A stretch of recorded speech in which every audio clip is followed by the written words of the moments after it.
en la actividad celular. Irritante, un ejemplo, el alcohol en mucosa gástrica o los antiinflamatorios en mucosa gástrica que pueden irritar. Sustitutiva, un ejemplo, la insulina que ponemos normalmente por vía subcutánea, sea intermedia, rápida o lenta, va a reemplazar a lo que normalmente se produce en el páncreas. O el caso de la tiroxina por unas hormonas tiroides y antimicrobiana principalmente de destrucción, que es el tema que igual vamos a ver. Entonces, tenemos la afinidad de un fármaco y la eficiencia intrínseca, que es la capacidad para poder unirse a un receptor para que tenga respuesta.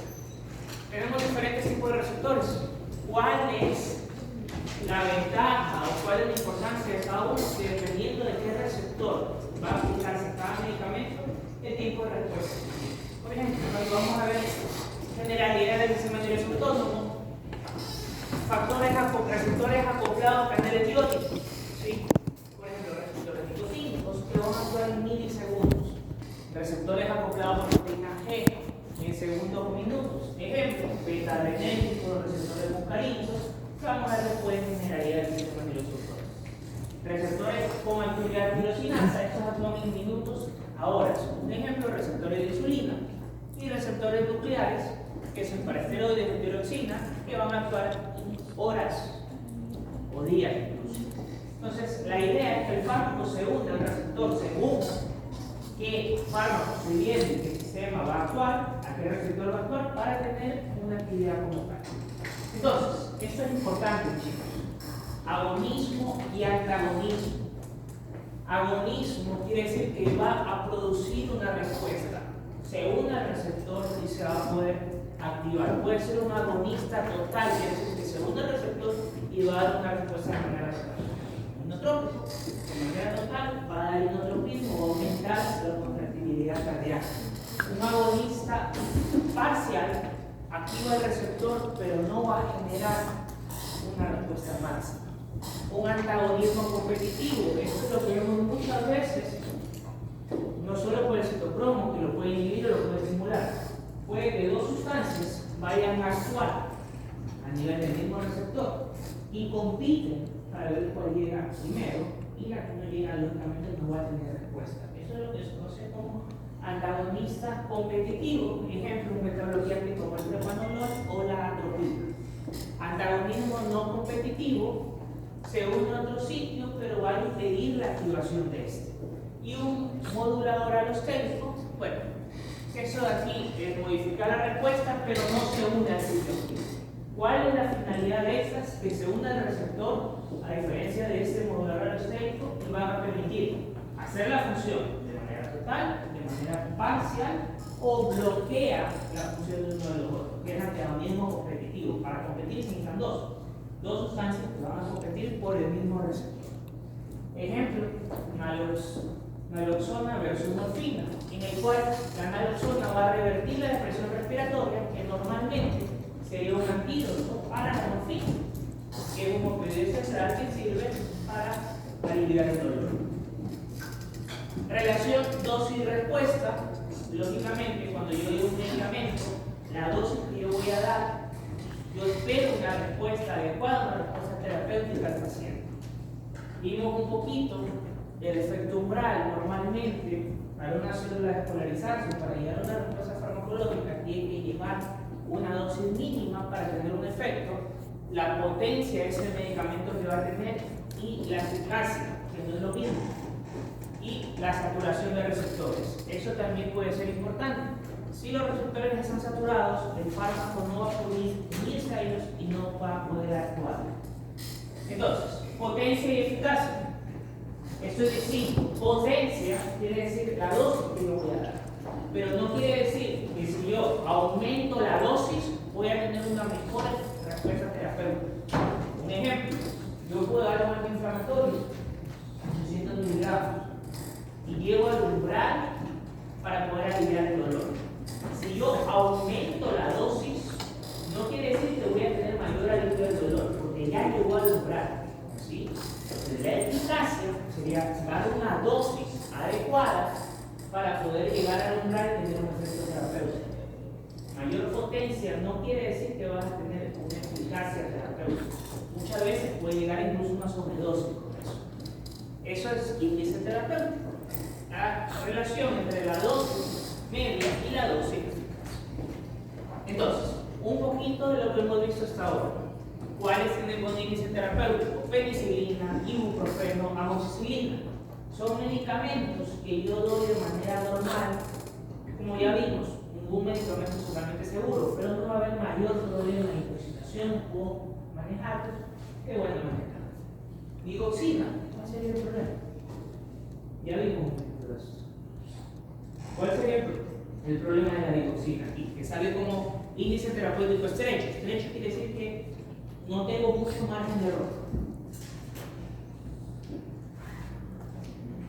Tiene amplio volumen de distribución, tiene alto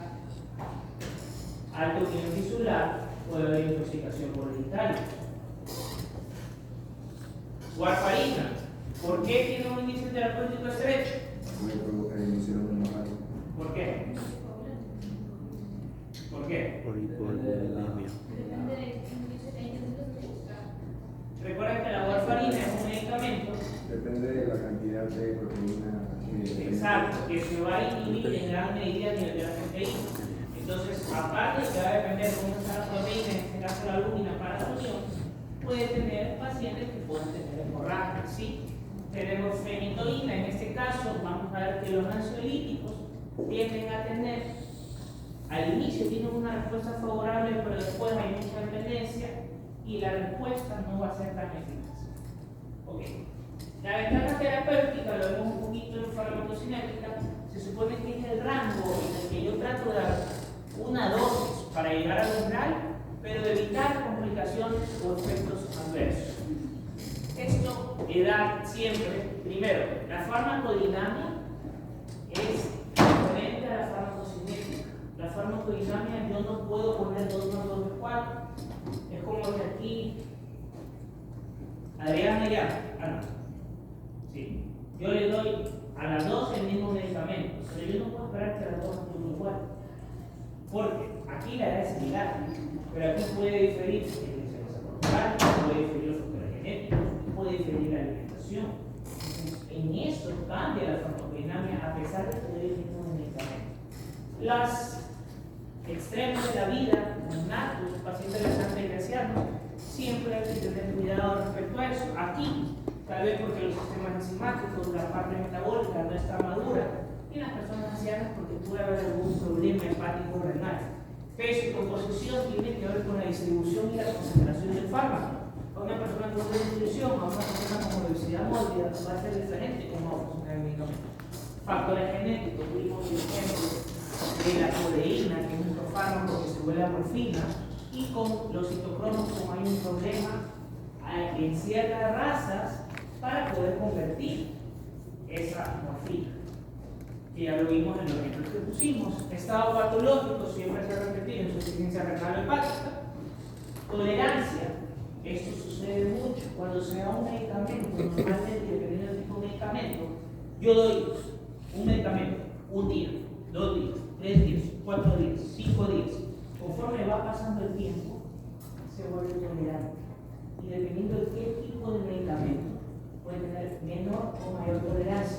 Ejemplo, benzodiazepinas, que es un ansiolítico. Los primeros días los perfecto, después se vuelve tolerante, ya cuando tiene ese medicamento de manera sostenida, ya no va a tener mayor efecto. Por eso es un medicamento que hay que tener cuidado. Otro ejemplo, un corticoide. Yo doy corticoide. Cuando yo paso de los 5 días, yo no puedo quitarlo de manera abrupta, porque puedo tener algún problema a nivel de la glándula suprarrenal, el cortisol, que me puede mencionar como push. ¿Qué yo hago? Si yo paso de los 5 días, yo tengo que bajar la dosis poco a poco. Entonces, aquí se puede ver cómo puede tener cierta tolerancia dependiendo del medicamento. Interacciones, ya vimos, hay ciertos medicamentos que pueden potenciar o antagonizar, puede ser por la parte del metabolismo o por la parte de los receptores. Edad, inmadurez enzimática, neonatos, menor función renal, cambios en receptores, y normalmente cuando hay problema renal o hepático, no quiere decir que no debe medicamento, pero tengo que ajustar la dosis o espaciar el tiempo que doy ese medicamento. ¿Para qué? para dar tiempo a que se metabolice o se elimine de mejor manera. El peso corporal afecta en el volumen de distribución, en la concentración y en el plato. Y estados patológicos, ya vimos insuficiencia renal, un poquito de cómo afecta a los fármacos en general con la tasa de filtración glomerular. Insuficiencia hepática, con los problemas que puedo tener a nivel de albúmina, también con los problemas que puedo tener a nivel del metabolismo con los citoprotos, alteración de receptores o cambios en el metabolismo. Chicos, esta parte es importante, la diferencia entre tolerancia y taquifilaxia. Tolerancia es una disminución gradual. Quiere decir que normalmente yo doy un medicamento de manera prolongada y gradualmente, poco a poco, el cuerpo se vuelve tolerante. Por ejemplo, si se toma alguna medicación, algún ansiolítico para dormir, tolerancia quiere decir que lo tomas por 3 meses. Al 4.º mes ya te cuesta un punto más lento. Y cada vez te va costando un poquito más lento. En cambio, la taquifilaxia es una pérdida rápida de la respuesta a dosis repetidas, pero en un tiempo corto. ¿Sí? Ejemplo, opioides en dolor crónico, de tolerancia que es central, y descongestionantes nasales, cuando ustedes toman pseudoefedrina o se ponen de manera tópica, si utilizan 2 o 3 días después no tienen la misma respuesta. A ver, agonistas y receptores. Salbutamol en crisis asmática. Paciente de 22 años, de urgencia, por disnea, ¿saben qué es disnea? Sí. Cuando sienten que falta respiración, puede ser de medianos, pequeños o grandes esfuerzos. Los pequeños esfuerzos es, yo pongo el marcador y la tengo disnea, entonces pequeños esfuerzos. Tal vez llega tarde, está en la parte de abajo del baño, ve que yo subo y corre para la asistencia, eso ya puede ser grandes esfuerzos porque son 3 pisos, ¿no? Entonces, ¿cuál es el mecanismo de acción principal del salbutamol? Tiene disneas y sibilancias, se le da salbutamol inhalado con buena respuesta. ¿Cuál es el mecanismo principal de este salbutamol? Antagoniza competitivo de receptores muscarínicos, agoniza selectivo de receptores beta-2 adrenérgicos, inhibidor de la acetilcolindioesterasa o bloqueador de los canales de calcio. Aquí vemos un poquito, ya la vemos muy bien, aquí vemos un poquito receptores muscarínicos que vamos a ver más adelante, receptores beta-2 adrenérgicos que vamos a ver más adelante, acetilcolindioesterasa que también vemos más adelante y bloqueador de los canales de calcio que son los canales iónicos que vimos. En este caso van a agonizar de manera selectiva a receptores beta-2 adrenérgicos. ¿Qué es lo que hemos explicado? Beta-1, nivel cardíaco, beta-2 puede producir bronchodilatación normalmente. ¿Sí? Entonces el salbutamol actúa a nivel de receptor beta-2. Hay para dolor postoperatorio, mujer de 30 años con dolor leve tras cirugía menor. Se da ibuprofeno 400 miligramos, algo suave. Pregunta si puede tomar 800 miligramos para acelerar el alivio, o sea, de uno. Y es un dolor leve. ¿Qué ocurre si se aumenta la dosis de ibuprofeno a más del doble? El efecto analgésico se duplica proporcionalmente, el efecto analgésico no aumenta significativamente, pero aumenta los riesgos adversos, no hay ningún cambio en el efecto, o el ibuprofeno solo actúa a dosis altas. ¿Ok? Perfecto, porque si yo, en ciertos casos podría haber el ibuprofeno de 800, pero en este caso, como es un dolor leve, no va a cambiar esto de aquí. Entonces no aumenta significativamente, pero tal vez en el momento no pueda haber problema, pero yo le doy a ese paciente 800 miligramos y lo va a tomar cada 8 horas, cada 8 horas, 8 horas, y no lo toma por 5 días, lo va a tomar por un mes. Entonces, ese paciente va a tener una irritación en la mucosa. Este es el ejemplo de dosis con eficacia. Que yo aumente la dosis no quiere decir que voy a tener mayor eficacia. La curva de dosis y respuesta para los AINES, ¿no? AINES, un ejemplo, cualquier inflamatorio, yo alcanzo la meseta y si subo la dosis no quiere decir que voy a subir esa meseta de efecto terapéutico. Esto es un poquito el caso de un paciente con beta-2 agonista, un paciente asmático que se hace salbutamol. Y eso de aquí, propanolol, es un beta bloqueante y el problema es que presenta broncoespasmo. Entonces, ¿cuál es el problema aquí? Que ya va a estar más claro cuando veamos los receptores de eso. El propanolol va a bloquear el receptor beta-1 y beta-2. Chévere. Te va a modificar el ritmo en caso de una arritmia o te va a bajar la presión arterial. Pero el problema en ese paciente con asma es que normalmente beta-2 produce broncodilatación. Si yo logro bloqueo. ¿Qué va a haber en el bloqueo? ¿Va a estar dilatado o más cerrado? Más cerrado. Yo paciente con asma de por sí hay broncoconstricción. Entonces, voy a yo a causar que el efecto adverso sea mayor. Lo mismo en toda enfermedad pulmonar que produzca broncoconstricción. Por ejemplo, EPOC, enfermedad pulmonar obstructiva crónica. Ahí está la importancia del ejemplo.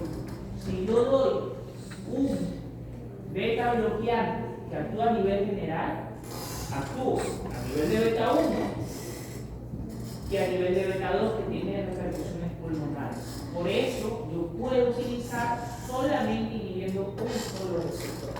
Y ya vemos esto justo en la siguiente presentación. Ok, ¿cuál es la importancia?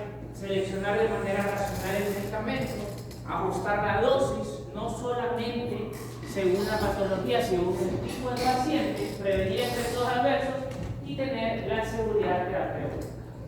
Ok, chicos, a ver. Después de esto de aquí.